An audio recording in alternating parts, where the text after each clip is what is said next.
ರಾಮನಗರದ ಬಿಡದಿಯಲ್ಲಿ ನಿರ್ಮಾಣವಾಗುತ್ತಿರುವ ಟೌನ್ಶಿಪ್ ವಿಚಾರವಾಗಿ ಜೆಡಿಎಸ್ ಮತ್ತು ಕಾಂಗ್ರೆಸ್ ನಡುವೆ ಪೋಸ್ಟರ್ ಸಮರ ತಾರಕಕ್ಕೇರಿದೆ. ಕಾಂಗ್ರೆಸ್ ಹೂಡಿರುವ ಆರೋಪಗಳು ಮತ್ತು ಹಚ್ಚಿರುವ ಪೋಸ್ಟರ್ಗಳ ವಿರುದ್ಧ ಕೇಂದ್ರ ಸಚಿವ ಎಚ್ ಡಿ ಕುಮಾರಸ್ವಾಮಿ ಅವರು ಕೆಂಡಾಮಂಡಲವಾಗಿದ್ದು, ರಾಜ್ಯ ಸರ್ಕಾರದ ವಿರುದ್ಧ ವಾಗ್ದಾಳಿ ನಡೆಸಿದ್ದಾರೆ.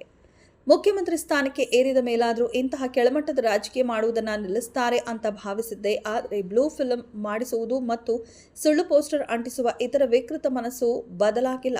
ನನ್ನ ಹೆಂಡತಿಯ ಫೋಟೋವನ್ನ ಪೋಸ್ಟರ್ನಲ್ಲಿ ಹಾಕಿ ಪ್ರಚಾರ ಮಾಡುತ್ತಿರುವುದು ಇವರ ಘನತೆಗೆ ಶೋಭಾ ತರುತ್ತದೆಯೇ ಎಂದು ಪ್ರಶ್ನಿಸಿದರು.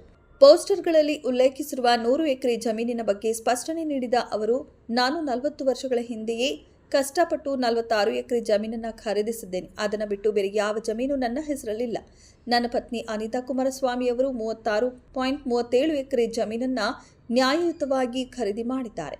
ಇದನ್ನ 100 ಎಕರೆ ಎಂದು ಬಿಂಬಿಸಿ ಪೋಸ್ಟರ್ ಹಚ್ಚುತ್ತಿರುವುದು ರಾಜಕೀಯ ಹತಾಶೆಯ ಪರಮಾವಧಿ ಎಂದು ಕಿಡಿಕಾರಿದರು. ಇನ್ನು ಉಪಮುಖ್ಯಮಂತ್ರಿ ಡಿ.ಕೆ. ಶಿವಕುಮಾರ್ ಅವರ ಹೆಸರೆತ್ತದೇ ವಾಗ್ದಾಳಿ ನಡೆಸಿದ ಕುಮಾರಸ್ವಾಮಿ, ಬೆನಗಾನಹಳ್ಳಿಯಲ್ಲಿ ಮೃತಪಟ್ಟವರ ಹೆಸರಿನಲ್ಲಿ ಜಮೀನು ಕಬಳಿಸಿರುವ ವ್ಯಕ್ತಿಗಳು ಇವತ್ತು ನಮ್ಮ ಬಗ್ಗೆ ಮಾತನಾಡ್ತಿದ್ದಾರೆ. ನಿಜವಾದ ಹಗರಣಗಳ ಬಗ್ಗೆ ಪೋಸ್ಟರ್ ಹಾಕುವ ತಾಕತ್ತು ಅವರಿಗಿದೆಯೇ? ಇಂದಿನ ಕಾಲದಲ್ಲಿ ಇಂತಹ ಪೋಸ್ಟರ್ಗಳನ್ನು ಜನ ನಂಬುವುದಿಲ್ಲ.